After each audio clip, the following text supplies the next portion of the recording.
الحمدللہ رب العالمین والصلاة والسلام علی رسول الامین وعلی آلہ وصحبہ اجمعین، اما بعد۔ ناظرین کرام، روزے سے متعلق چند ایسے مسائل جن کا جاننا تمام اہل ایمان کے لیے ضروری ہے، ان میں یہ جاننا بہت ضروری ہے کہ روزے میں وہ عمل کون سے ہیں کہ جن سے روزہ ٹوٹ جاتا ہے، اور اسی طرح بعض ایسے اعمال بھی ہیں جن کے بارے میں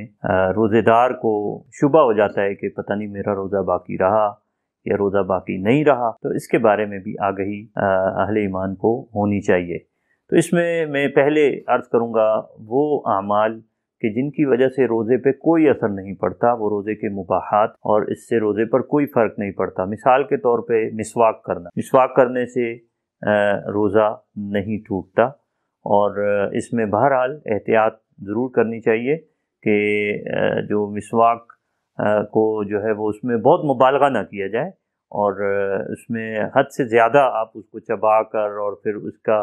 اس کو نگلنا، اس سے گریز کریں، اور بس صرف یہ ہے کہ مسواک کی حد تک جو اس کا مقصد ہے محدود رہیں۔ پھر اسی طرح سے نہانا اور سر پر پانی ڈالنا، ظاہر ہے گرمی ہے تو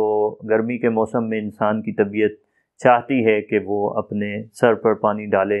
اور اسی طرح سے کسی وقت طبیعت چاہتی ہے کہ نہا لے، تو اس میں بھی کوئی حرج نہیں ہے، اور اس سے بھی روزے کے اوپر کوئی اثر نہیں پڑتا۔ اسی طرح کلی کرنا یا ناک میں پانی ڈالنا وضو میں تو ظاہر انسان کرتا ہی ہے، لیکن اس کے علاوہ بھی اگر کرے تو اس سے بھی روزے پہ کوئی فرق نہیں پڑتا، لیکن اس میں بھی احتیاط یہ کرنی چاہیے کہ انسان کے منہ میں پانی نہ چلا جائے۔ اور اسی طرح سرما لگانا، اس میں بھی کوئی ممانعت نہیں ہے، سرما لگایا جا سکتا ہے۔ پھر فسد کرنا کہ اگر علاج کے طور پر انسانی جسم سے خون نکالنا، ایک خاص طریقہ ہے یہ علاج کا، تو فسد کرنے سے بھی روزے پہ کوئی اثر نہیں پڑتا۔ اور اسی طرح ہم یہ کہہ سکتے ہیں کہ جو آج کل اگر کسی کو روزے کی حالت میں خون دینا پڑ جائے اور اس کی ضرورت پیش آ جائے تو خون دینے میں کوئی ممانعت نہیں ہے۔ خون نکالنا جسم سے، خون لگانا یا خون نکالنا، ان دونوں کی روزے کی حالت میں اجازت ہے۔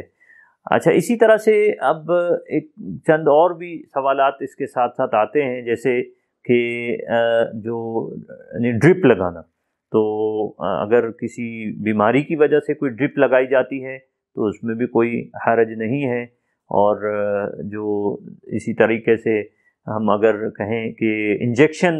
لگائے جاتے ہیں، کوئی بیماری ہے انسان کو اور اس کی وجہ سے انجیکشن لگایا جاتا ہے، تو انجیکشن سے بھی روزہ نہیں ٹوٹتا ہے۔ پھر اسی طرح سے یہ معروف بات ہے کہ بھول کر اگر کوئی کھا یا پی لے تو اس سے بھی روزہ نہیں ٹوٹتا ہے۔ لیکن جہاں تک تعلق ہے کہ روزہ کن چیزوں سے ٹوٹ سکتا ہے، تو اس میں ظاہر بات ہے کہ جو معروف 3 چیزیں ہیں، اس کا ہمارے ذہن میں رہنا چاہیے۔ وہ یہ ہے کہ جان بوجھ کر کھا لینا،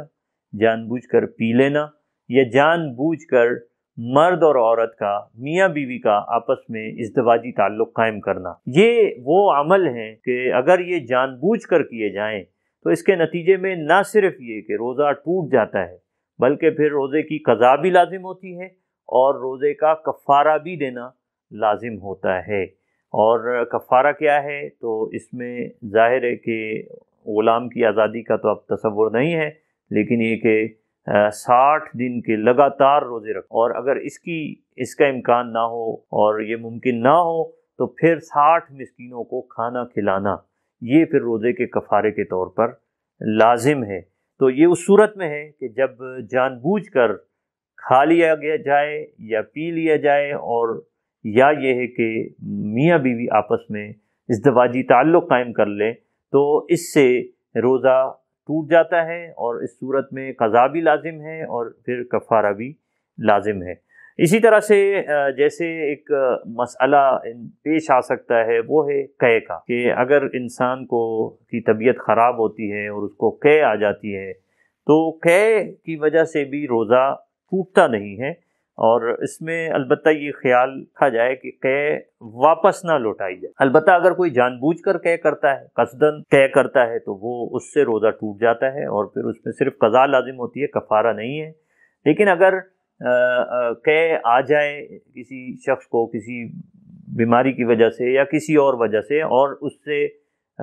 وہ اگر اس کو واپس لوٹا دیتا ہے تو پھر روزہ ٹوٹ جائے گا، اور اگر وہ واپس نہیں لوٹاتا ہے تو کہ یعنی منہ میں نگل نہیں لی اس نے تو پھر روزہ نہیں ٹوٹے گا، اگر منہ میں نگل لی اس نے تو پھر روزہ ٹوٹ جائے گا۔ تو یہ چند امور یقیناً ہر